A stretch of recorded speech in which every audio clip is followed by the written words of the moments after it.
Lampu chandelier kristal di restoran Rasa Raya milik Ratih memancarkan cahaya keemasan. Restoran ini adalah lambang fine dining di Jakarta, tempat orang-orang menghabiskan gaji bulanan mereka untuk sepiring hidangan. Ratih, 38, pemilik tunggal, duduk di meja VIP-nya yang tersembunyi di sudut. Gaun sutra hitamnya memancarkan aura kaya yang terisolasi. Wajahnya yang cantik dan terawat tampak lelah, seolah ia baru saja mencicipi hidangan yang paling hambar di dunia. Ia memanggil salah satu pramusaji, Edi, 23, yang baru bekerja 3 minggu. Edi adalah pria polos dari kaki Gunung Kidul, yang hanya tahu cara melayani dengan senyum tulus dan memastikan gelas pelanggan selalu terisi. Edi, panggil Ratih, suaranya pelan tapi tegas. Tolong temani saya sebentar di sini. Edi, dengan buku catatan kecil dan pena di tangan, segera menghadap. Siap Nyonya Ratih, ada pesanan tambahan atau apakah hidangan utama Nyonya kurang garam? Ratih tersenyum tipis, senyum yang tidak mencapai matanya. Aku tidak butuh tambahan pesanan, Edi, dan tidak, hidangan ini sempurna. Justru itu masalahnya. Ratih mencondongkan tubuh sedikit. Aku ingin kamu mengerti mengapa hidangan tenderloin wagyu seharga 5 juta rupiah ini terasa seperti sepotong karet hambar bagiku. Mengerti mengapa semua kemewahan, semua rasa, semua bumbu di dunia ini tidak bisa mengisi lubang di hati janda kaya sepertiku. Edi mengerjap. Ia datang ke sini untuk melayani makanan, bukan menganalisis rasa hidup Nyonya Ratih. Mengerti, Nyonya? Apakah itu berarti saya harus memanggil chef untuk menambahkan saus demi gelas? Atau apakah saya harus memesan hidangan lain yang lebih enak? Tanya Edi polos, mengaitkan setiap masalah dengan solusi logis pelayan. Ratih menyadari pramusaji polos ini mungkin adalah satu-satunya orang yang tidak akan mencoba memanfaatkannya. Kontras, hidangan mahal dan hati yang lapar. Ratih menghela nafas panjang. Ia mengambil sendok perak menuju ke hidangan yang tersaji sempurna di depannya. Edi, hidangan ini adalah simbol hidupku. Mahal, sempurna, tapi hampa. Suamiku dulu mendirikan restoran ini. Setelah dia meninggal, aku mewarisinya. Sekarang, aku memiliki semua bumbu terbaik di dunia. Tapi, aku kehilangan bumbu yang paling penting, rasa cinta dan kejujuran. Ratih menatap Edi. Kamu tidak pernah makan di sini kan? Tentu saja tidak, Nyonya, jawab Edi jujur. Gaji saya hanya cukup untuk makan nasi gudeg di warung sebelah. Tapi, saya selalu memastikan kualitas hidangan yang saya sajikan ini sempurna. Ratih menyadari bahwa Edi yang makan nasi gudeg di warung sebelah jauh lebih bahagia daripada dirinya yang mengonsumsi wagyu terbaik. Baiklah Edi, inilah tugas pertamamu di luar daftar standar pramusaji. Aku ingin kamu duduk, perintah Ratih, menunjuk kursi kosong di mejanya. Edi hampir pingsan. Duduk di meja VIP Nyonya Ratih adalah pelanggaran protokol. Tugas baru, mendengarkan kesepian. Edi duduk kaku di tepi kursi. Ratih melanjutkan. Mulai sekarang, setiap aku makan di sini, kamu adalah pelayan pribadiku. Bukan untuk mencatat pesanan, tapi untuk mendengarkan keluhanku. Aku akan menceritakan tekanan bisnis, intrik koki, dan kesepianku. Aku ingin kamu mengerti bahwa di balik kilauan berlian dan hidangan ini, aku adalah wanita yang sangat kesepian. Dan imbalanmu, gaji pribadimu akan kutambah, asalkan kamu tidak pernah bertanya tentang kehidupanku. Cukup mengerti dan terus mendengarkan saja. Edi yang datang ke kota besar dengan harapan mendapatkan uang lebih, melihat ini sebagai peluang yang tidak terduga. Meskipun ia tidak mengerti apa-apa tentang kesepian janda kaya, ia mengerti cara mendapatkan uang untuk keluarganya. Baik Nyonya Ratih, jawab Edi, menelan ludah dan meletakkan buku catatannya. Saya mengerti. Saya akan selalu mendengarkan keluh kesah Nyonya Ratih.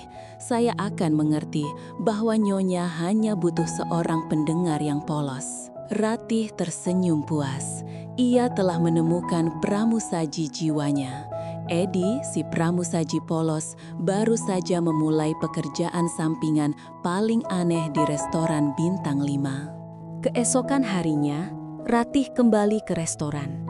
Ia meminta Edi untuk langsung bertugas sebagai pelayan pribadinya di meja VIP.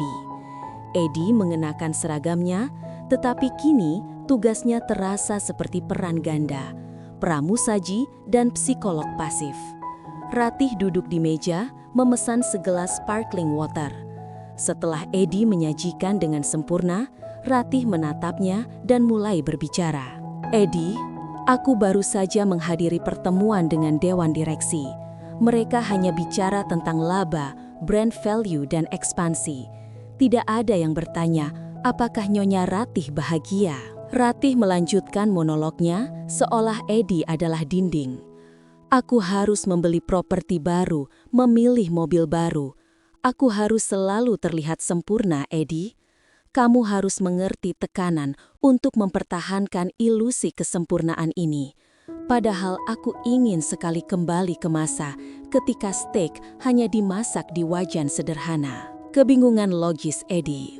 Edi mendengarkan dengan serius, tangannya memegang alat crumb sweeper pembersih remah dengan canggung. Logika pramusajinya bertentangan dengan tugas barunya. Nyonya Ratih, kata Edi hati-hati, berusaha tetap sopan. Saya mengerti Nyonya merasa lelah karena harus mempertahankan banyak hal. Tapi, kalau Nyonya benar-benar ingin steak di wajan sederhana, saya bisa meminta chef untuk memasaknya di dapur terbuka tanpa dekorasi berlebihan. Ratih menggeleng.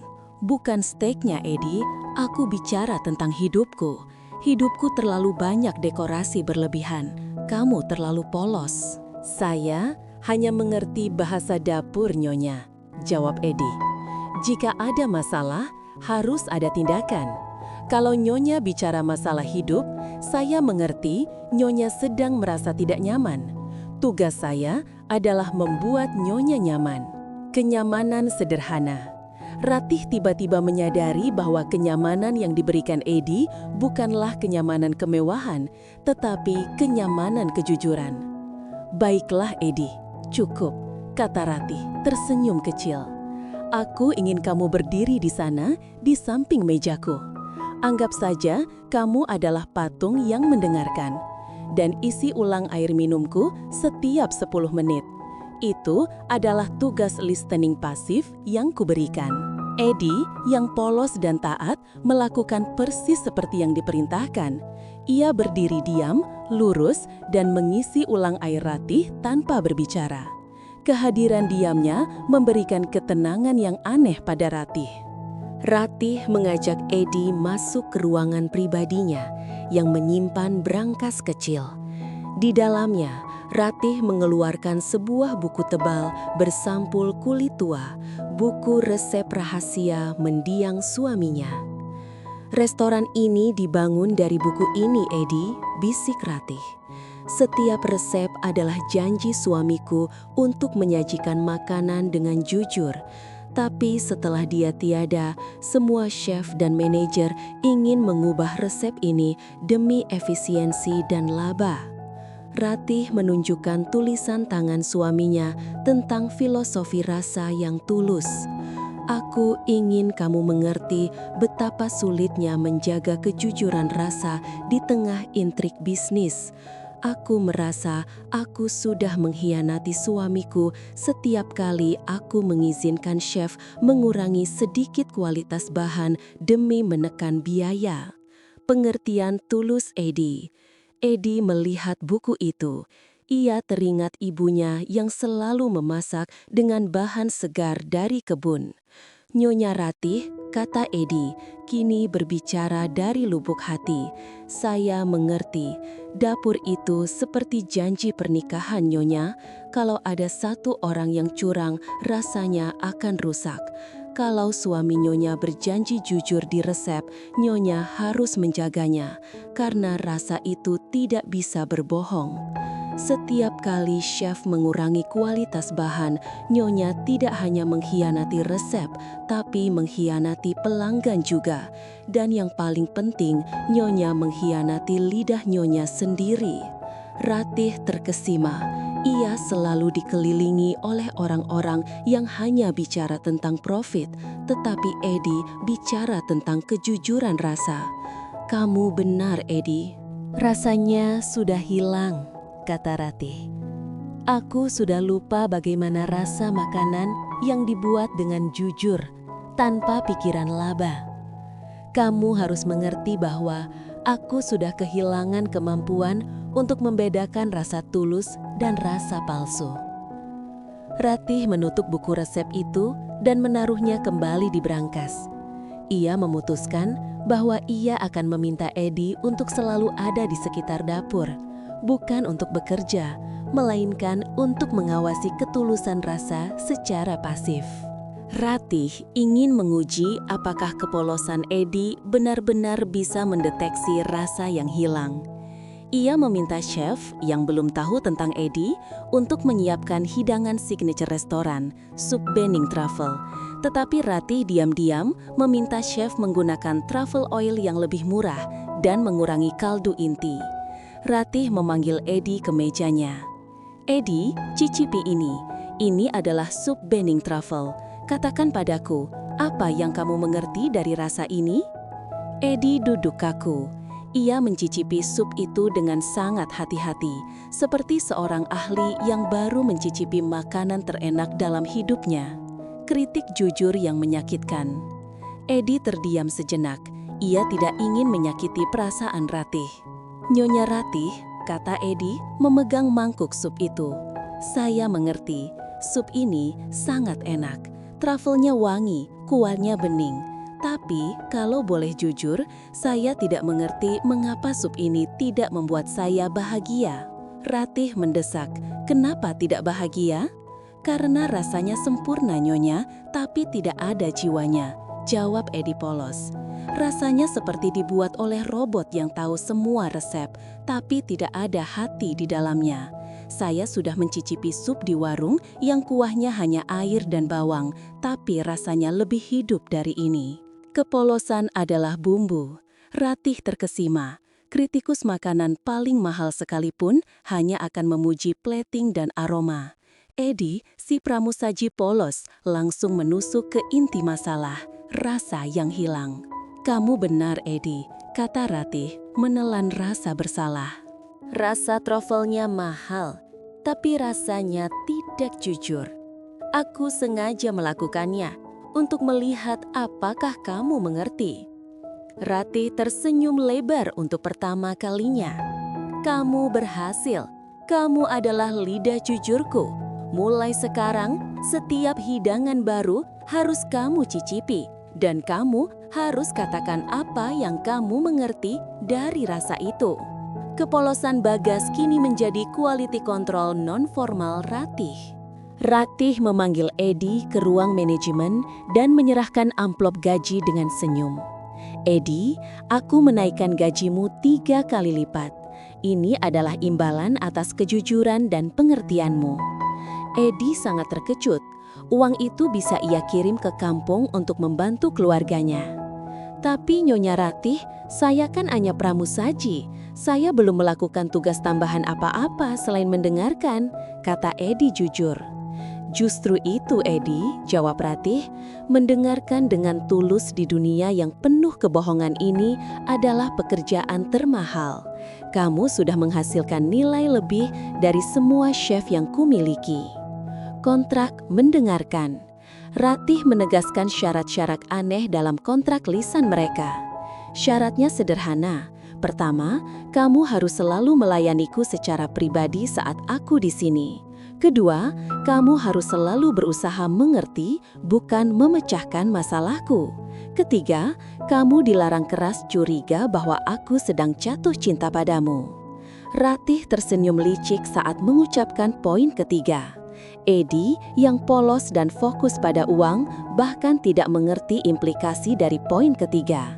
Ia hanya menganggapnya sebagai aturan aneh dari orang kaya.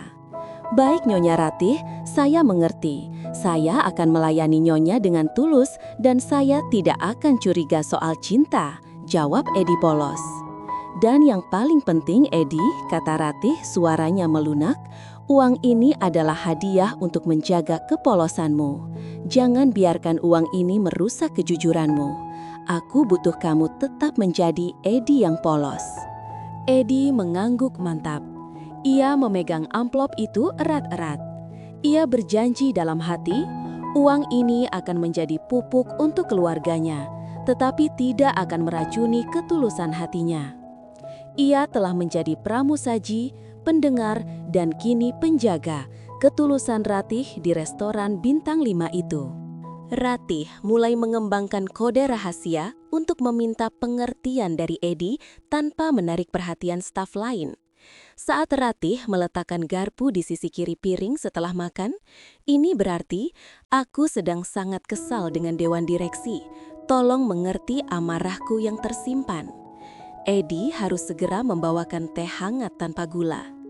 Saat Ratih meminta kopi pahit dan membiarkannya dingin tanpa diminum, ini berarti tolong mengerti bahwa hidupku terasa pahit dan aku tidak bisa menghabiskannya. Edi hanya boleh berdiri diam di samping meja. Saat Ratih memanggil Edi hanya untuk bertanya tentang cuaca di kampungnya, ini berarti aku butuh melarikan diri dari kemewahan ini. Tolong mengerti kerinduanku pada kesederhanaan. Edi hanya boleh berdiri diam di samping meja. Saat Ratih memanggil Edi hanya untuk bertanya tentang cuaca di kampungnya, ini berarti aku butuh melarikan diri dari kemewahan ini. Tolong mengerti kerinduanku pada kesederhanaan. 7 sampai jam 10. Pemahaman melalui tindakan. Ratih melihat Edi. Tindakan polos Edi yang membersihkan meja kosong demi menenangkan amarahnya terasa absurd, tetapi efektif. Ratih tersenyum lebar. Kamu benar Edi, amarah harus dikeluarkan, kata Ratih. Ia kemudian meminta Edi mengeluarkan lap dan mengelap meja Ratih sendiri. Biar aku yang mengelap. Kamu awasi aku dan mengerti bahwa aku sedang membersihkan amarahku. Ratih mengelap mejanya sendiri, sebuah tindakan yang belum pernah ia lakukan sejak kecil di bawah pengawasan Edi. Edi hanya mengangguk, puas. Ia telah berhasil membuat Ratih mengerti bagaimana mengeluarkan amarahnya dengan cara yang jujur dan membumi. Malam itu, setelah restoran tutup dan semua staf sudah pulang, Ratih meminta Edi menunggunya. Ratih tidak membawa Edi ke kantornya yang mewah, melainkan ke dapur kotor, dishwashing station, tempat piring-piring bekas menumpuk. Ratih mengenakan sarung tangan karet dan mulai mencuci piring. Edi terkejut. Nyonya Ratih, kenapa Nyonya melakukan ini? Ada staf cleaning service, kata Edi. Aku memecat koki lama hari ini, Edi, bukan karena dia jahat, tapi karena dia mulai mengkhianati resep suamiku demi uang tip. Aku merasa bersalah, kata Ratih sambil menyikat piring dengan kasar. Aku butuh kamu mengerti rasa bersalah ini. Aku butuh hukuman atas dosaku. Pengertian lewat kesulitan. Edi melihat Ratih mencuci piring dengan ekspresi yang menyedihkan. Nyonya Ratih, kata Edi, mengambil sebuah mangkuk sup yang baru saja pecah dan tersisa di sana. Mencuci piring tidak akan menghilangkan rasa bersalah. Di desa saya, kalau kami merasa bersalah, kami menebusnya dengan hal yang sulit. Edi menyerahkan pecahan mangkuk sup itu. Nyonya, coba bersihkan dulu mangkuk yang pecah ini. Tapi bersihkan dengan hati-hati. Nyonya harus mengerti bahwa rasa bersalah itu rapuh dan berbahaya, seperti pecahan mangkuk ini. Setelah Nyonya selesai, baru Nyonya boleh merasa lebih lega. Pengertian lewat kesulitan. Ratih mengambil pecahan mangkuk itu. Ia membersihkannya perlahan, takut melukai tangannya. Selama membersihkan, ia merenungi kesalahannya terhadap warisan suaminya. Ketika selesai, tangannya gemetar. Aku mengerti, Edi. Sulit, dan aku hampir terluka. Saya mengerti, Nyonya, jawab Edi. Rasa bersalah itu memang harus ditangani dengan hati-hati. Dan rasa bersalah Nyonya sudah hilang sebagian di pecahan mangkuk ini. Ratih merasa ada ikatan aneh dengan Edi.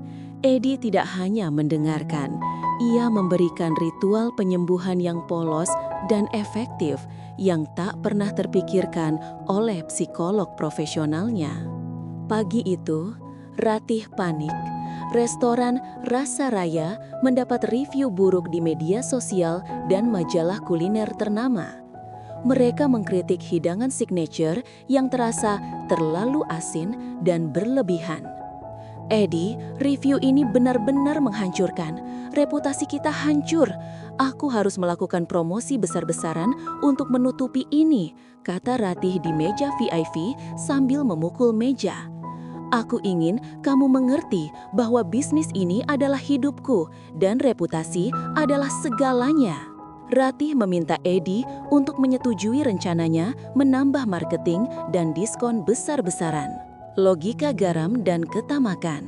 Edi mendengarkan. Ia menolak rencana promosi Ratih. Nyonya Ratih, kata Edi dengan keberanian yang muncul dari kepolosannya. Saya mengerti Nyonya panik, tapi masalah Nyonya bukan kurang marketing atau diskon. Masalahnya adalah garam, Nyonya. Review itu bilang hidangan kita terlalu asin dan berlebihan. Garam itu seperti uang, Nyonya. Kalau terlalu banyak, rasanya merusak dan membuat orang haus. Edi menunjuk keluar jendela. Nyonya terlalu fokus pada garam, uang dan laba, dan melupakan air, kejujuran rasa. Jadi, semakin Nyonya tambah marketing, semakin asin hidangan Nyonya. Nyonya harus mengurangi garam Nyonya. Pencerahan sederhana. Ratih terkejut. Edi, seorang pramusaji, baru saja menganalisis strategi bisnisnya dengan metafora kuliner yang sangat akurat. Mengurangi garam, gumam Ratih. Maksudmu, aku harus mengurangi ambisiku? Saya mengerti, Nyonya. Ambisi itu baik, tapi jangan sampai merusak rasa tulus, jawab Edi. Ratih mengambil pena dan mencoret rencana marketing mahal. Ia meminta Edi untuk menuliskan "kurangi garam" di buku catatannya sebagai filosofi baru restoran. Edi telah menyelamatkan Ratih dari keputusan bisnis yang gegabah hanya dengan logika garam. Ratih ingin memberikan ujian integritas yang ekstrim kepada Edi setelah memberikan gaji besar. Malam itu, di meja VIP, Ratih sengaja meninggalkan dompet tip kulit mahal yang berisi uang tunai dalam jumlah yang sangat besar, setara gaji Edi selama setahun. Ratih pergi tanpa mengucapkan sepatah kata pun. Ia ingin tahu apakah Edi akan tergoda untuk mengambil uang itu, mengingat betapa besarnya nominal tersebut bagi keluarganya di desa. Edi datang untuk membersihkan meja. Ia melihat dompet itu, jantungnya berdebar. Ia bisa saja mengambil dompet itu dan tidak ada yang tahu. Integritas sang pelayan. Edi teringat nasihat ibunya. Uang yang bukan milikmu akan membawa bencana. Ia tidak menyentuh dompet itu. Ia memanggil manajer restoran. Pak, ada dompet Nyonya Ratih tertinggal di sini. Isinya sangat banyak. Saya tidak berani menyentuhnya, kata Edi polos. Manajer restoran terkejut. Ia merekam proses pengambilan dompet itu dengan kamera ponsel dan menyimpannya di brankas kantor, dengan Edi sebagai saksi utama. Edi bersikeras ada saksi agar Nyonya Ratih tidak perlu meragukan kejujurannya. Kepercayaan yang tulus. Keesokan paginya, Ratih mendengar laporan dari manajer. Ia sangat tersentuh. Edi tidak hanya jujur, ia juga cerdas dalam melindungi integritasnya sendiri. Ratih memanggil Edi. Kenapa kamu tidak membawanya padaku secara pribadi, Edi? Kamu tidak mempercayaiku. Saya mengerti Nyonya Ratih, jawab Edi. Nyonya Ratih adalah orang baik. Tapi, orang baik juga bisa ragu. Saya tidak ingin Nyonya Ratih menghabiskan energi untuk meragukan saya. Saya hanya ingin Nyonya mengerti bahwa kejujuran saya tidak bisa dibeli dengan uang tip sebesar apapun. Ratih tersenyum penuh haru. Kamu benar, kamu adalah orang yang paling jujur. Aku tidak akan pernah meragukanmu lagi. Setelah ujian tip, suasana di meja VIP berubah. Ratih menjadi lebih terbuka, dan Edi menjadi lebih berani mengungkapkan pengertian yang tulus. Ratih sering meminta Edi duduk bersamanya saat restoran sepi. Ia tidak lagi hanya curhat, tetapi ia mendiskusikan plating makanan baru dan kualitas bahan baku.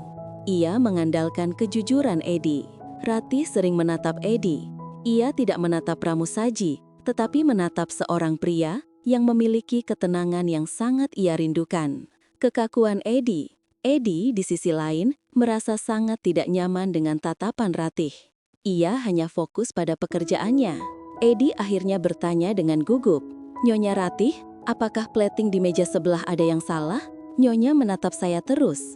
Ratih tertawa. "Tidak, Edi, semuanya sempurna. Aku hanya mencari kejujuran di matamu. Aku sudah lupa bagaimana rasanya melihat seseorang yang tidak berpura-pura baik padaku." Ikatan yang tercipta, Ratih menyadari bahwa Edi adalah satu-satunya orang yang melihat Ratih, bukan status Nyonya Ratih. Edi hanya melihat manusia yang kesepian. Saat Ratih bersiap pulang, ia menyentuh bahu Edi, sebuah sentuhan non-formal pertama mereka. "Terima kasih Edi, kamu berhasil membuatku mengerti bahwa yang kucari bukanlah rasa baru, melainkan kejujuran lama." Sentuhan itu, meski singkat, menciptakan ikatan yang kuat. Edi, si pramusaji polos, telah menjadi pendamping jiwa CEO restoran mewah. Chef Benny, koki kepala yang ambisius dan arogan, adalah orang yang paling terancam dengan kehadiran Edi. Chef Benny adalah orang yang sering mengurangi kualitas bahan demi laba pribadinya. Dan ia tahu, Edi lah yang membuat Ratih tiba-tiba menjadi sangat ketat soal kualitas. Chef Benny mengamati Edi yang kini sering berada di sekitar Ratih. Ia melihat Edi sebagai ancaman nyata bagi posisinya. Chef Benny menghampiri Edi di area pantry dan berkata dengan nada meremehkan, "Hei pelayan super, aku dengar kamu sudah jadi kritikus makanan baru Nyonya Ratih. Hati-hati, di dapur orang polos seperti kamu mudah terbakar. Nyonya Ratih hanya memanfaatkan kepolosanmu." Fitnah mata-mata. Chef Benny kemudian menyebarkan rumor kepada staf lain bahwa Edi adalah mata-mata kompetitor yang dibayar mahal untuk mencuri resep dan merusak reputasi restoran Rasa Raya dengan kritik palsu. Ratih yang terlalu fokus pada Edi tidak menyadari intrik ini. Chef Benny semakin berani.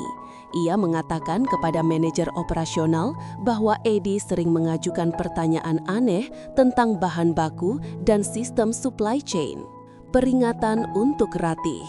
Sore itu, manajer operasional melaporkan kecurigaan staf terhadap Edi kepada Ratih. Ratih membela Edi. Edi hanya ingin mengerti, dia polos. Manajer berkata, "Nyonya, kepolosan bisa menjadi topeng yang sangat baik. Kami semua khawatir Nyonya Ratih. Hubungan Nyonya dengan pramusaji ini mengganggu stabilitas dapur." Ratih kini tahu, ia dan Edi sudah menjadi target. Ia memanggil Edi ke ruangannya. "Edi, mereka menyerangmu. Mereka bilang kamu mata-mata. Kamu harus mengerti bahwa kepolosanmu adalah ancaman bagi mereka. Kita harus berhati-hati," kata Ratih. Nada suaranya kini penuh kekhawatiran dan rasa melindungi. Kekhawatiran Ratih terhadap penurunan kualitas dan intrik Chef Benny memuncak. Ia memutuskan untuk melakukan pemeriksaan mendadak terhadap delivery bahan baku pagi itu ditemani Edi. Ratih tahu Chef Benny sering memotong komisi dengan membeli bahan dari supplier yang lebih murah. "Edi, aku butuh lidah jujurmu hari ini. Kamu harus mengerti bahwa setiap apel yang busuk ini adalah pengkhianatan terhadap restoranku," kata Ratih, menunjuk tumpukan kotak sayuran. Ratih memeriksa sayuran dan daging yang tampak normal bagi mata orang awam. "Nyonya Ratih," kata Edi yang tanpa diminta mencium aroma apel dan memegang daun selada. Selada ini warnanya bagus, tapi dia tidak tersenyum seperti selada dari kebun yang baru dipetik. Dan apel ini, dia berbau seperti sudah lama bepergian. Dia tidak tulus. Bukti ketidakjujuran. Edi dengan pengetahuan polosnya tentang bahan segar menunjukkan bahwa apel di bagian bawah kotak sudah mulai lembek dan berjamur, tertutup lapisan apel yang tampak sempurna di atasnya. Ratih terkejut. "Aku tidak akan pernah tahu ini tanpa kamu, Edi.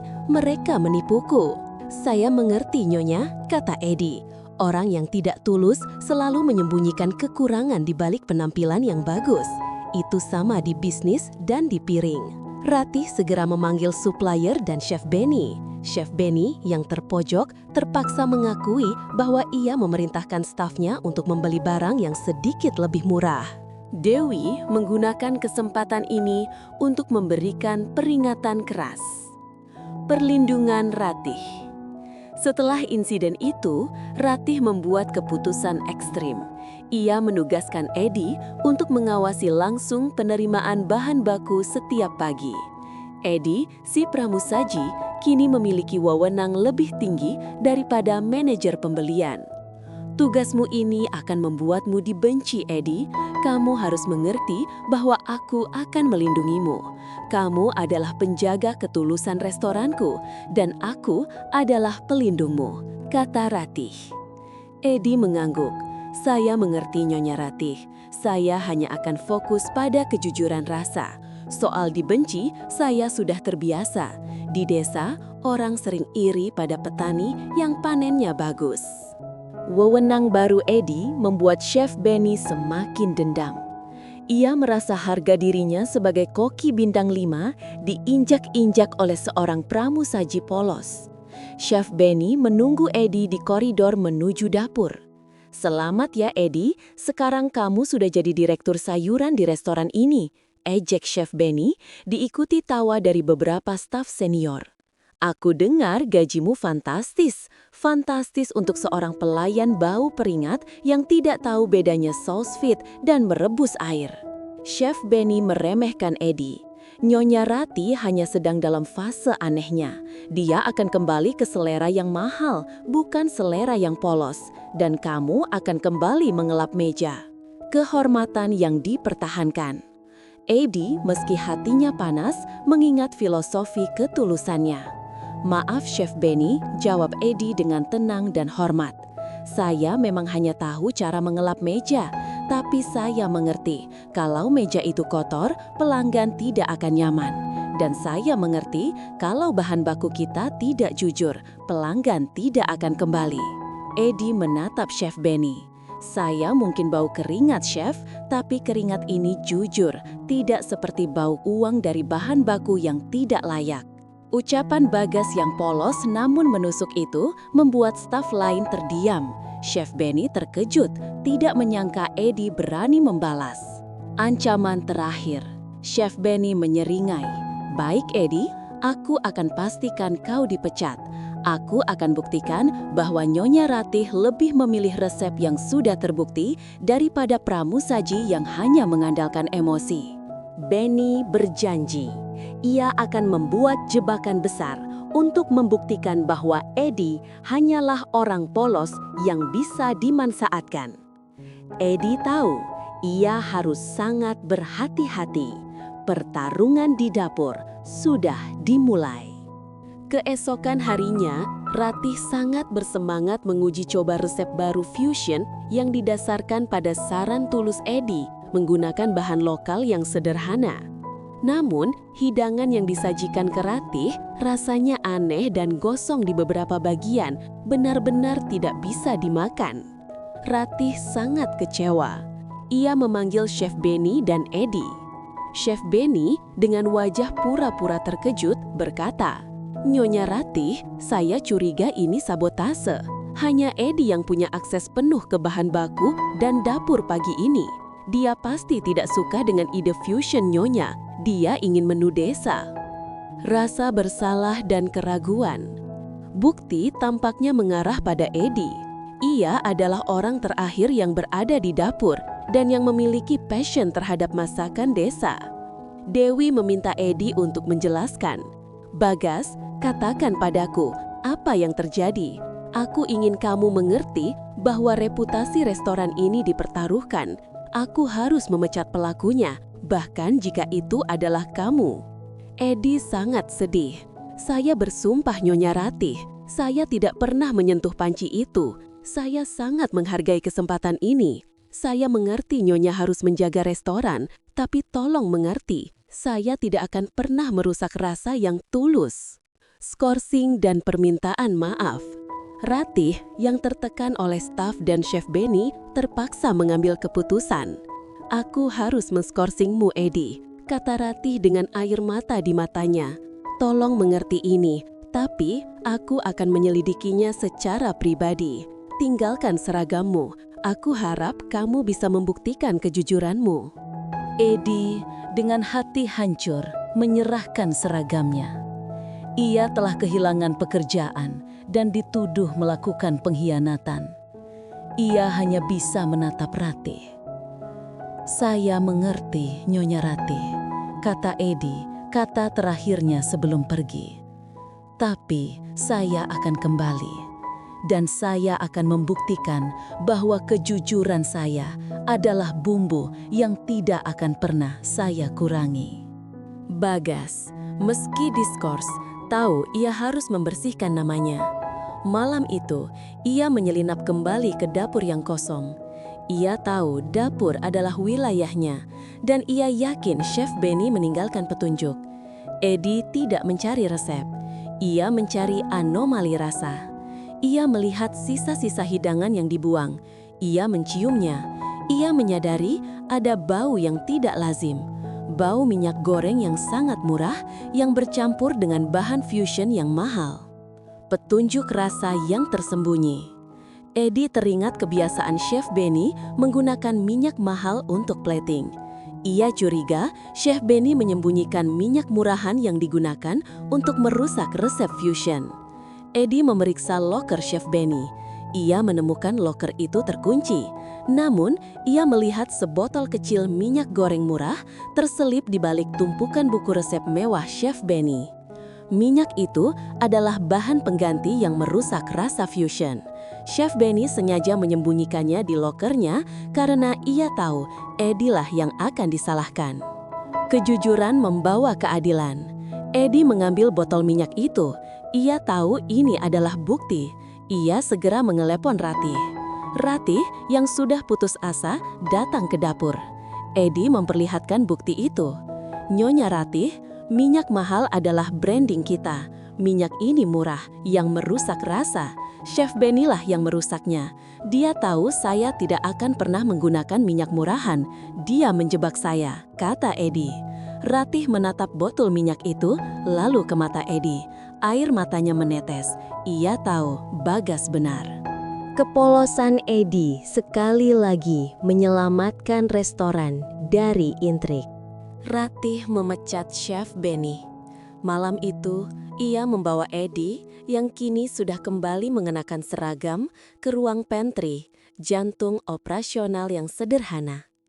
"Edi, aku sangat menyesal. Aku membiarkan rasa takutku terhadap bisnis membuatku meragukanmu," kata Ratih, memeluk Edi, pelukan yang melampaui batas CEO dan pramusaji. "Aku yang seharusnya diskors, bukan kamu." Ratih menangis. Ia meminta maaf bukan karena bisnis, tetapi karena ia meragukan orang paling tulus dalam hidupnya. Artis sejati. "Mengerti.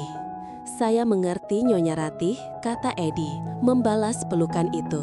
"Nyonya hanya takut. Saya mengerti Nyonya Ratih tidak butuh wagyu mahal. Nyonya hanya butuh nasi gudak yang tulus. Nyonya hanya butuh seseorang yang tidak akan pernah mengurangi bumbu kejujuran." Ratih menjauhkan diri, menatap Edi. "Kamu benar, Edi. Aku tidak butuh pramusaji yang mengerti menu. Aku butuh kamu yang mengerti hatiku.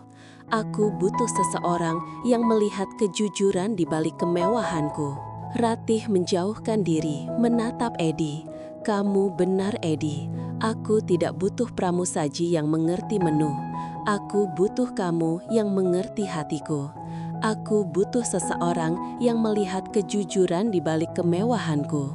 Ciuman tulus yang pertama.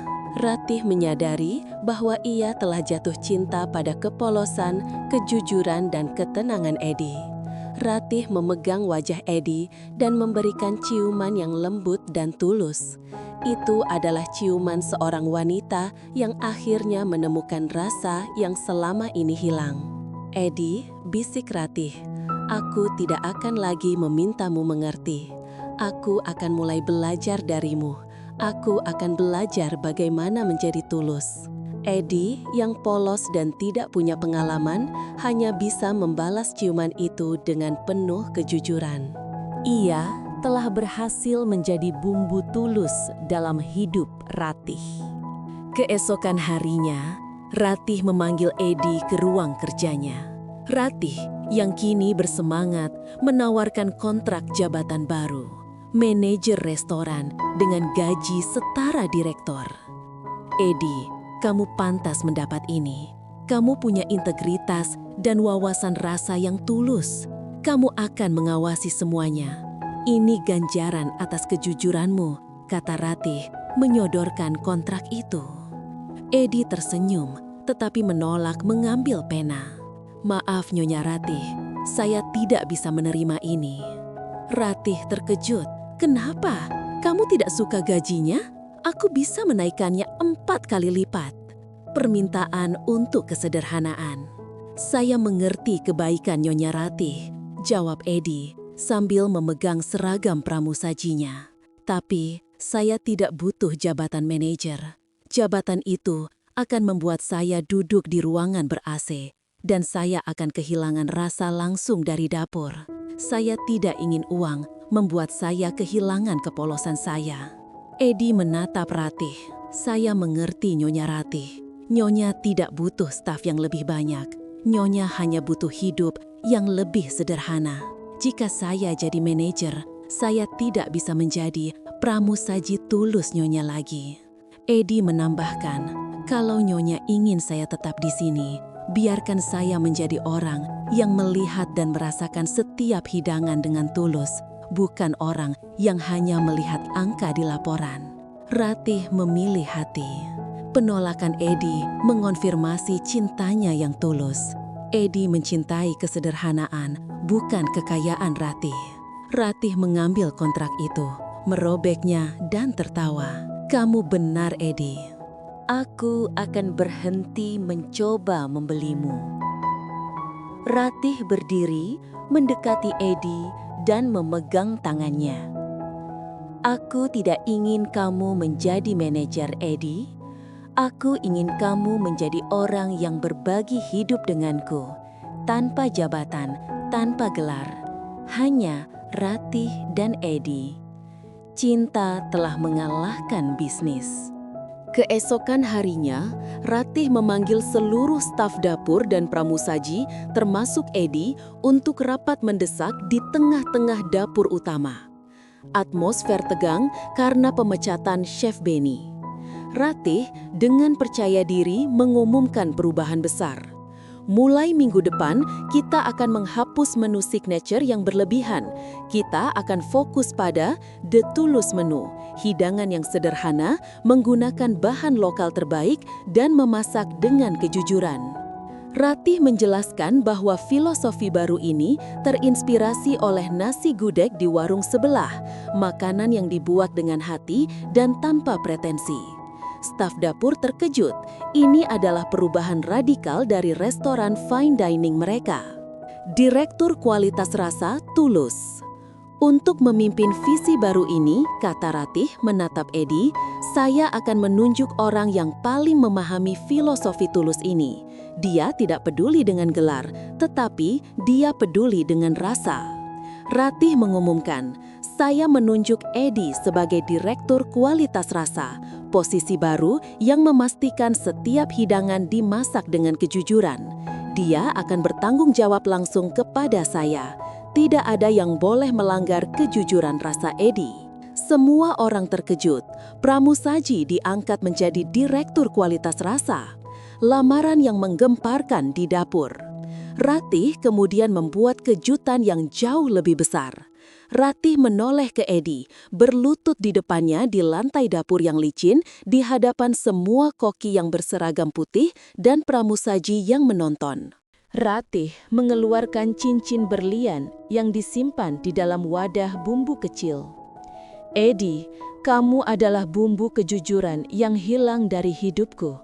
Maukah kamu menikahi wanita yang hatinya sudah kamu pulihkan ini dan menjadi bumbu tulus abadi di hidupku?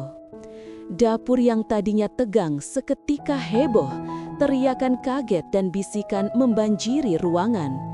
Edi yang polos dan terkejut hanya bisa mengangguk, air matanya menetes. Ratih berhasil menggemparkan dapur dengan pengumuman cinta. Berita tentang janda kaya, pemilik restoran bintang 5, melamar pramusajinya di dapur, segera menjadi trending topik di media sosial. Wartawan membanjiri Rasa Raya, bisnis kuliner geger. Ratih dan Edi mengadakan konferensi pers di restoran. Ratih memegang tangan Edi dan berkata, "Kami ingin Anda semua mengerti bahwa kejujuran rasa lebih penting dari branding mewah. Edi adalah bukti bahwa ketulusan adalah bahan baku terbaik." Ratih mengumumkan bahwa hasil keuntungan dari The Tulus Menu akan digunakan untuk meningkatkan kesejahteraan staf pramusaji di seluruh kota. Pernikahan di warung gudeg. Edi dan Ratih menikah seminggu kemudian. Edi, yang polos, menolak gedung mewah. Pernikahan pun digelar di warung nasi gudeg sederhana langganan Edi di pinggiran kota. Para tamu jet set Ratih dipaksa duduk di kursi plastik dan menikmati nasi gudeg yang dimasak dengan tulus. Staf restoran dan koki, termasuk mantan staf Chef Benny, datang dan memberi hormat pada Edi. Di hadapan semua orang, Edi mengucapkan janji sucinya. "Saya berjanji Ratih untuk memastikan setiap hari kamu mencicipi bumbu cinta yang tulus. Saya akan selalu menjadi pelayan hati kamu." Hadiah di meja VIP. Setelah upacara, Ratih membawa Edi kembali ke restoran yang kosong. Mereka duduk di meja VIP, tempat awal mula permintaan aneh Ratih. Di tengah meja, ada sepiring nasi gudeg yang disajikan di atas piring porselen fine dining paling mahal milik Ratih. "Edi," kata Ratih, "ini adalah hidangan pernikahan kita. Tulus dan mahal.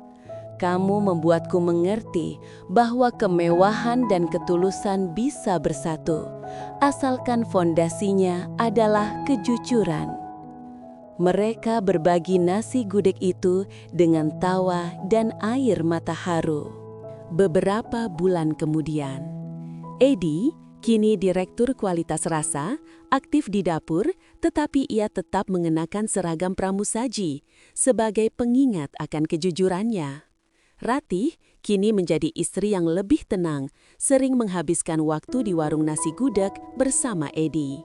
"Ratih," kata Edi saat mereka duduk di meja VIP menikmati secangkir kopi sederhana, "Aku harus berterima kasih. Kamu membuatku mengerti bahwa kepolosan bisa dihargai mahal." Ratih tersenyum.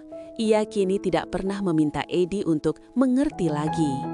"Aku sudah tidak memintamu mengerti lagi, Edi," kata Ratih, "karena kamu sudah ada di sini. Kehadiranmu saja sudah membuatku mengerti. Aku mengerti bagaimana mencintai tanpa syarat dan bagaimana hidup tanpa pretensi." Mereka meluncurkan menu baru yang benar-benar fokus pada bahan lokal dan kesederhanaan. Menu ini sukses besar, membuktikan bahwa kejujuran rasa bisa bersaing dengan kemewahan. Penutup abadi. Edi dan Ratih berjalan ke dapur berpegangan tangan. Edi melihat chef baru yang adalah mantan asisten chef Benny yang tulus sedang memasak dengan semangat. Edi mencicipi sedikit bumbu sup. Ia menoleh ke Ratih. "Rasanya sudah tulus, Dewi," bisik Edi menggunakan panggilan mesra. "Dan ini Ini adalah resep cinta kita yang abadi. Ratih memeluk suaminya, si pramusaji polos di tengah keriuhan dapur. Janda kaya, pemilik restoran bintang 5 itu, akhirnya menemukan rasa hidup yang paling lezat. Rasa tulus yang dibawa oleh seorang pramusaji sederhana. Ratih memecat Chef Benny. Malam itu, ia membawa Eddie yang kini sudah kembali mengenakan seragam ke ruang pantry, jantung operasional yang sederhana. Eddie, aku sangat menyesal. Aku membiarkan rasa takutku terhadap bisnis membuatku meragukanmu, kata Ratih, memeluk Eddie, pelukan yang melampaui batas CEO dan pramusaji. Aku yang seharusnya diskors, bukan kamu. Ratih menangis. Ia meminta maaf bukan karena bisnis, tetapi karena ia meragukan orang paling tulus dalam hidupnya. Artis sejati. Mengerti. Saya mengerti, Nyonya Ratih, kata Eddie, membalas pelukan itu. Nyonya hanya takut. Saya mengerti Nyonya Ratih tidak butuh wagyu mahal. Nyonya hanya butuh nasi gudak yang tulus. Nyonya hanya butuh seseorang yang tidak akan pernah mengurangi bumbu kejujuran. Ratih menjauhkan diri, menatap Eddie. Kamu benar, Eddie. Aku tidak butuh pramusaji yang mengerti menu. Aku butuh kamu yang mengerti hatiku. Aku butuh seseorang yang melihat kejujuran di balik kemewahanku. Ratih menjauhkan diri, menatap Eddie. Kamu benar, Eddie. Aku tidak butuh pramusaji yang mengerti menu. Aku butuh kamu yang mengerti hatiku. Aku butuh seseorang yang melihat kejujuran di balik kemewahanku. Ciuman tulus yang pertama.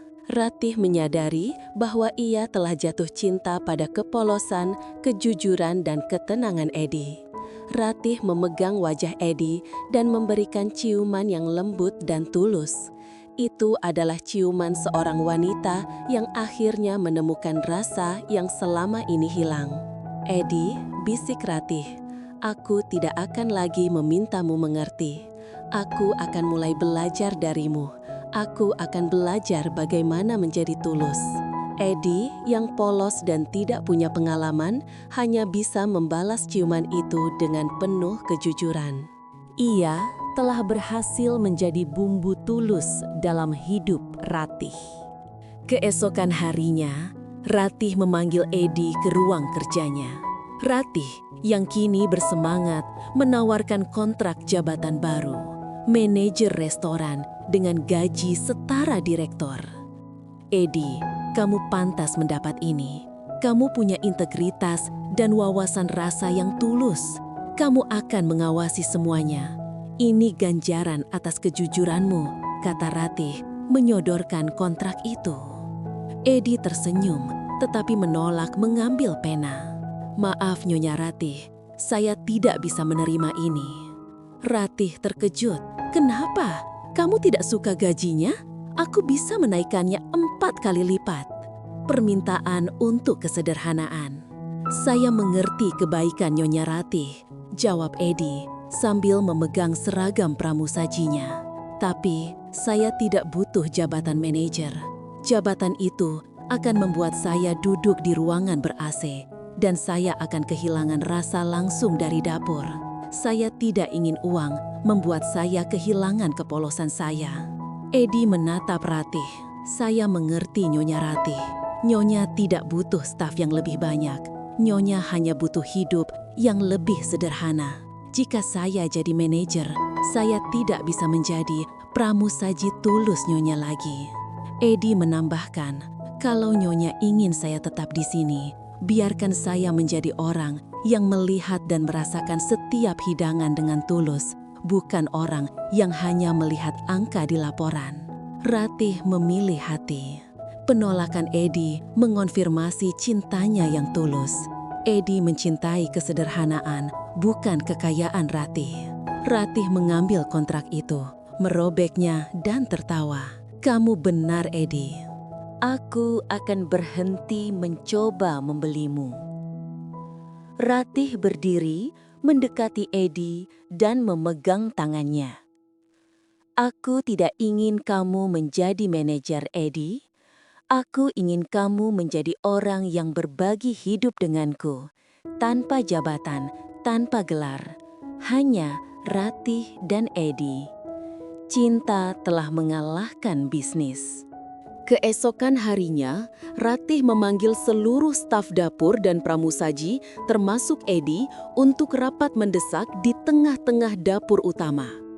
Atmosfer tegang karena pemecatan Chef Benny. Ratih dengan percaya diri mengumumkan perubahan besar. Mulai minggu depan, kita akan menghapus menu signature yang berlebihan. Kita akan fokus pada The Tulus Menu, hidangan yang sederhana, menggunakan bahan lokal terbaik, dan memasak dengan kejujuran. Ratih menjelaskan bahwa filosofi baru ini terinspirasi oleh nasi gudeg di warung sebelah, makanan yang dibuat dengan hati dan tanpa pretensi. Staf dapur terkejut, ini adalah perubahan radikal dari restoran fine dining mereka. Direktur Kualitas Rasa Tulus. Untuk memimpin visi baru ini, kata Ratih menatap Eddie, saya akan menunjuk orang yang paling memahami filosofi Tulus ini. Dia tidak peduli dengan gelar, tetapi dia peduli dengan rasa. Ratih mengumumkan, saya menunjuk Eddie sebagai Direktur Kualitas Rasa, posisi baru yang memastikan setiap hidangan dimasak dengan kejujuran. Dia akan bertanggung jawab langsung kepada saya. Tidak ada yang boleh melanggar kejujuran rasa Eddie. Semua orang terkejut. Pramusaji diangkat menjadi Direktur Kualitas Rasa. Lamaran yang menggemparkan di dapur. Ratih kemudian membuat kejutan yang jauh lebih besar. Ratih menoleh ke Eddie, berlutut di depannya di lantai dapur yang licin, di hadapan semua koki yang berseragam putih dan pramusaji yang menonton. Ratih mengeluarkan cincin berlian yang disimpan di dalam wadah bumbu kecil. Eddie, kamu adalah bumbu kejujuran yang hilang dari hidupku. Maukah kamu menikahi wanita yang hatinya sudah kamu pulihkan ini dan menjadi bumbu tulus abadi di hidupku? Dapur yang tadinya tegang seketika heboh, teriakan kaget dan bisikan membanjiri ruangan. Eddie yang polos dan terkejut hanya bisa mengangguk, air matanya menetes. Ratih berhasil menggemparkan dapur dengan pengumuman cinta. Berita tentang janda kaya, pemilik restoran bintang 5, melamar pramusajinya di dapur, segera menjadi trending topik di media sosial.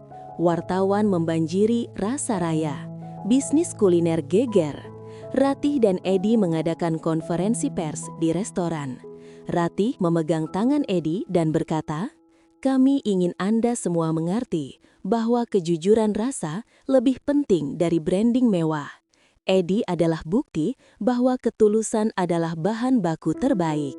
Ratih mengumumkan bahwa hasil keuntungan dari The Tulus Menu akan digunakan untuk meningkatkan kesejahteraan staf pramusaji di seluruh kota.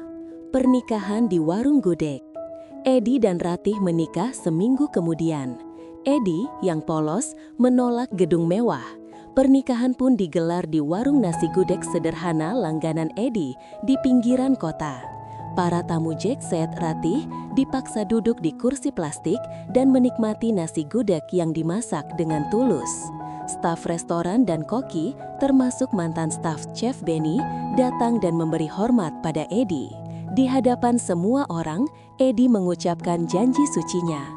"Saya berjanji, Ratih, untuk memastikan setiap hari kamu mencicipi bumbu cinta yang tulus. Saya akan selalu menjadi pelayan hati kamu." Hadiah di meja VIP. Setelah upacara, Ratih membawa Eddie kembali ke restoran yang kosong.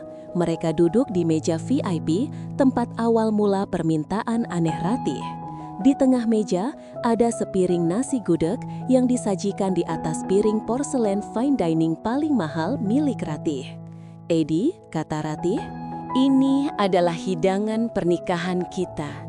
Tulus dan mahal. Kamu membuatku mengerti bahwa kemewahan dan ketulusan bisa bersatu, asalkan fondasinya adalah kejujuran."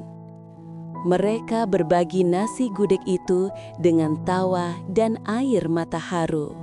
Beberapa bulan kemudian, Edi, kini Direktur Kualitas Rasa, aktif di dapur, tetapi ia tetap mengenakan seragam pramusaji sebagai pengingat akan kejujurannya.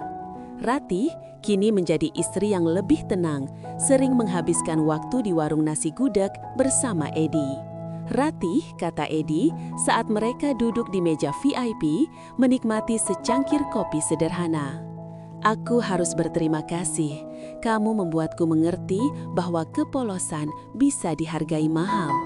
Ratih tersenyum. Ia kini tidak pernah meminta Edi untuk mengerti lagi. Aku sudah tidak memintamu mengerti lagi, Edi, kata Ratih. Karena kamu sudah ada di sini. Kehadiranmu saja sudah membuatku mengerti. Aku mengerti bagaimana mencintai tanpa syarat dan bagaimana hidup tanpa pretensi. Mereka meluncurkan menu baru yang benar-benar fokus pada bahan lokal dan kesederhanaan. Menu ini sukses besar, membuktikan bahwa kejujuran rasa bisa bersaing dengan kemewahan. Penutup abadi. Edi dan Ratih berjalan ke dapur berpegangan tangan. Edi melihat chef baru yang adalah mantan asisten chef Benny yang tulus sedang memasak dengan semangat. Edi mencicipi sedikit bumbu sup. Ia menoleh ke Ratih. Rasanya sudah tulus, Dewi, bisik Edi menggunakan panggilan mesra. Dan ini adalah resep cinta kita yang abadi. Ratih memeluk suaminya, si pramusaji polos di tengah keriuhan dapur. Janda kaya, pemilik restoran bintang 5 itu akhirnya menemukan rasa hidup yang paling lezat, rasa tulus yang dibawa oleh seorang pramusaji sederhana. Ratih memecat Chef Benny. Malam itu, ia membawa Edi yang kini sudah kembali mengenakan seragam ke ruang pantry, jantung operasional yang sederhana. Edi, aku sangat menyesal. Aku membiarkan rasa takutku terhadap bisnis membuatku meragukanmu, kata Ratih, memeluk Edi, pelukan yang melampaui batas CEO dan pramusaji. Aku yang seharusnya diskors, bukan kamu. Ratih menangis. Ia meminta maaf bukan karena bisnis, tetapi karena ia meragukan orang paling tulus dalam hidupnya. Artis sejati. Mengerti. Saya mengerti, Nyonya Ratih, kata Edi, membalas pelukan itu. Nyonya hanya takut. Saya mengerti Nyonya Ratih tidak butuh wagyu mahal. Nyonya hanya butuh nasi gudeg yang tulus. Nyonya hanya butuh seseorang yang tidak akan pernah mengurangi bumbu kejujuran. Ratih menjauhkan diri, menatap Edi. Kamu benar, Edi. Aku tidak butuh pramusaji yang mengerti menu. Aku butuh kamu yang mengerti hatiku. Aku butuh seseorang yang melihat kejujuran di balik kemewahanku. Ratih menjauhkan diri, menatap Edi. Kamu benar, Edi. Aku tidak butuh pramusaji yang mengerti menu. Aku butuh kamu yang mengerti hatiku. Aku butuh seseorang yang melihat kejujuran di balik kemewahanku. Ciuman tulus yang pertama. Ratih menyadari bahwa ia telah jatuh cinta pada kepolosan, kejujuran, dan ketenangan Edi. Ratih memegang wajah Edi dan memberikan ciuman yang lembut dan tulus. Itu adalah ciuman seorang wanita yang akhirnya menemukan rasa yang selama ini hilang. Edi, bisik Ratih, aku tidak akan lagi memintamu mengerti. Aku akan mulai belajar darimu. Aku akan belajar bagaimana menjadi tulus. Edi yang polos dan tidak punya pengalaman hanya bisa membalas ciuman itu dengan penuh kejujuran. Ia telah berhasil menjadi bumbu tulus dalam hidup Ratih. Keesokan harinya, Ratih memanggil Edi ke ruang kerjanya. Ratih yang kini bersemangat menawarkan kontrak jabatan baru, manajer restoran dengan gaji setara direktur. Edi, kamu pantas mendapat ini. Kamu punya integritas dan wawasan rasa yang tulus. Kamu akan mengawasi semuanya. Ini ganjaran atas kejujuranmu, kata Ratih, menyodorkan kontrak itu. Edi tersenyum, tetapi menolak mengambil pena. "Maaf Nyonya Ratih, saya tidak bisa menerima ini." Ratih terkejut. "Kenapa? Kamu tidak suka gajinya? Aku bisa menaikkannya 4 kali lipat." "Permintaan untuk kesederhanaan." "Saya mengerti kebaikan Nyonya Ratih," jawab Edi sambil memegang seragam pramusajinya. "Tapi saya tidak butuh jabatan manajer. Jabatan itu akan membuat saya duduk di ruangan ber-AC dan saya akan kehilangan rasa langsung dari dapur. Saya tidak ingin uang membuat saya kehilangan kepolosan saya." Edi menatap Ratih. "Saya mengerti Nyonya Ratih. Nyonya tidak butuh staf yang lebih banyak. Nyonya hanya butuh hidup yang lebih sederhana. Jika saya jadi manajer, saya tidak bisa menjadi pramusaji tulus Nyonya lagi." Edi menambahkan, "Kalau Nyonya ingin saya tetap di sini, biarkan saya menjadi orang yang melihat dan merasakan setiap hidangan dengan tulus, bukan orang yang hanya melihat angka di laporan." Ratih memilih hati. Penolakan Edi mengonfirmasi cintanya yang tulus. Edi mencintai kesederhanaan, bukan kekayaan Ratih.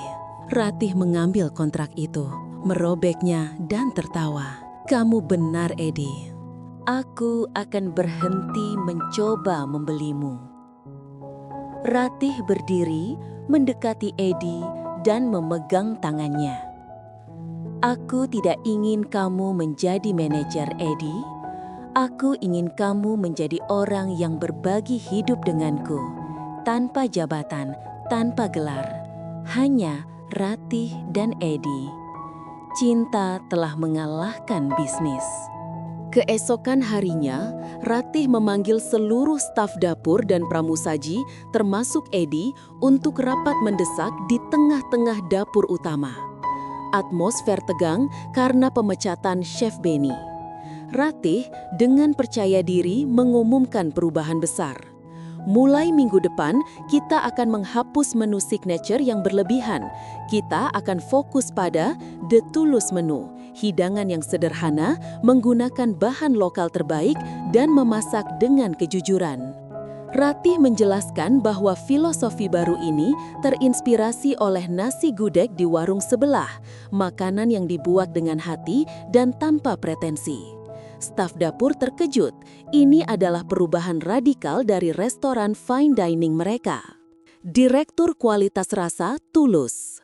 "Untuk memimpin visi baru ini," kata Ratih menatap Edi, "saya akan menunjuk orang yang paling memahami filosofi Tulus ini. Dia tidak peduli dengan gelar, tetapi dia peduli dengan rasa." Ratih mengumumkan, "Saya menunjuk Edi sebagai Direktur Kualitas Rasa, posisi baru yang memastikan setiap hidangan dimasak dengan kejujuran. Dia akan bertanggung jawab langsung kepada saya. Tidak ada yang boleh melanggar kejujuran rasa Edi." Semua orang terkejut. Pramusaji diangkat menjadi Direktur Kualitas Rasa. Lamaran yang menggemparkan di dapur. Ratih kemudian membuat kejutan yang jauh lebih besar. Ratih menoleh ke Edi, berlutut di depannya di lantai dapur yang licin, di hadapan semua koki yang berseragam putih dan pramusaji yang menonton. Ratih mengeluarkan cincin berlian yang disimpan di dalam wadah bumbu kecil. "Edi, kamu adalah bumbu kejujuran yang hilang dari hidupku. Maukah kamu menikahi wanita yang hatinya sudah kamu pulihkan ini dan menjadi bumbu tulus abadi di hidupku?"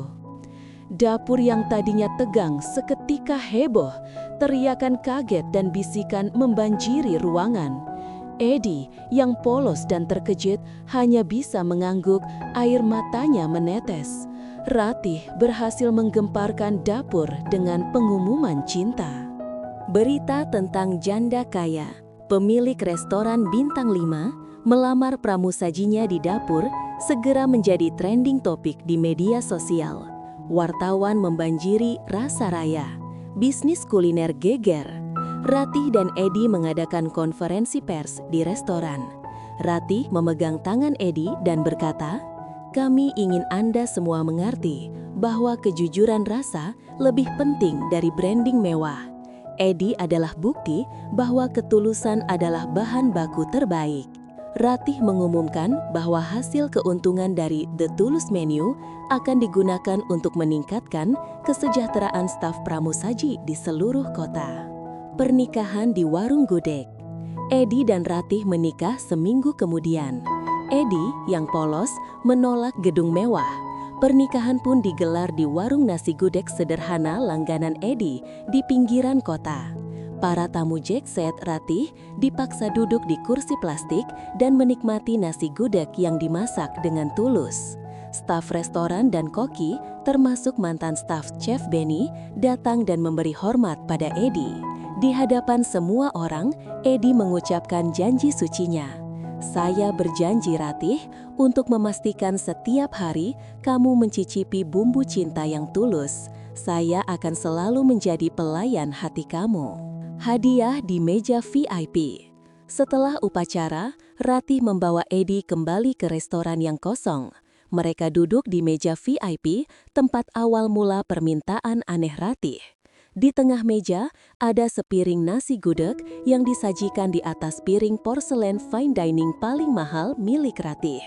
Edi, kata Ratih, ini adalah hidangan pernikahan kita. Tulus dan mahal. Kamu membuatku mengerti bahwa kemewahan dan ketulusan bisa bersatu, asalkan fondasinya adalah kejujuran. Mereka berbagi nasi gudeg itu dengan tawa dan air mata haru.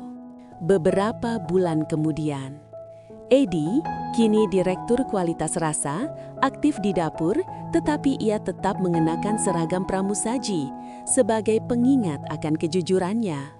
Ratih kini menjadi istri yang lebih tenang, sering menghabiskan waktu di warung nasi gudeg bersama Edi.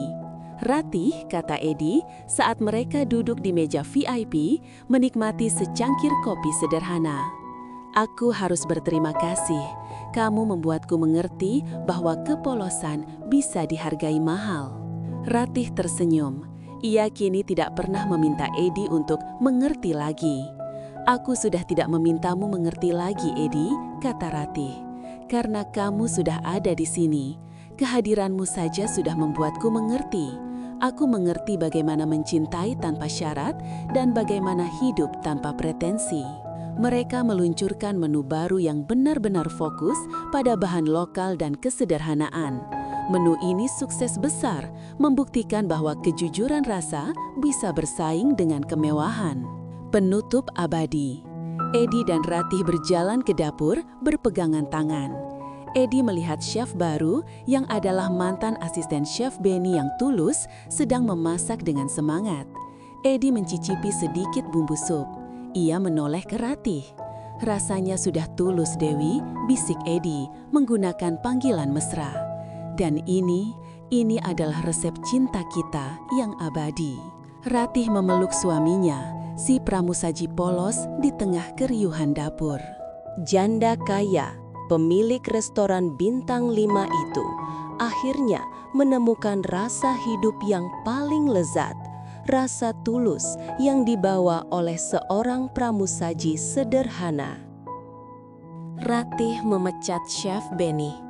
Malam itu, ia membawa Edi yang kini sudah kembali mengenakan seragam ke ruang pantry, jantung operasional yang sederhana. Edi, aku sangat menyesal. Aku membiarkan rasa takutku terhadap bisnis membuatku meragukanmu, kata Ratih, memeluk Edi, pelukan yang melampaui batas CEO dan pramusaji. Aku yang seharusnya diskors, bukan kamu. Ratih menangis. Ia meminta maaf bukan karena bisnis, tetapi karena ia meragukan orang paling tulus dalam hidupnya. Artis sejati. Mengerti. Saya mengerti, Nyonya Ratih, kata Edi, membalas pelukan itu. Nyonya hanya takut. Saya mengerti Nyonya Ratih tidak butuh wagyu mahal. Nyonya hanya butuh nasi gudeg yang tulus. Nyonya hanya butuh seseorang yang tidak akan pernah mengurangi bumbu kejujuran. Ratih menjauhkan diri, menatap Edi. Kamu benar, Edi. Aku tidak butuh pramusaji yang mengerti menu. Aku butuh kamu yang mengerti hatiku. Aku butuh seseorang yang melihat kejujuran di balik kemewahanku. Ratih menjauhkan diri, menatap Edi. Kamu benar, Edi. Aku tidak butuh pramusaji yang mengerti menu. Aku butuh kamu yang mengerti hatiku. Aku butuh seseorang yang melihat kejujuran di balik kemewahanku. Ciuman tulus yang pertama. Ratih menyadari bahwa ia telah jatuh cinta pada kepolosan, kejujuran, dan ketenangan Edi. Ratih memegang wajah Edi dan memberikan ciuman yang lembut dan tulus. Itu adalah ciuman seorang wanita yang akhirnya menemukan rasa yang selama ini hilang.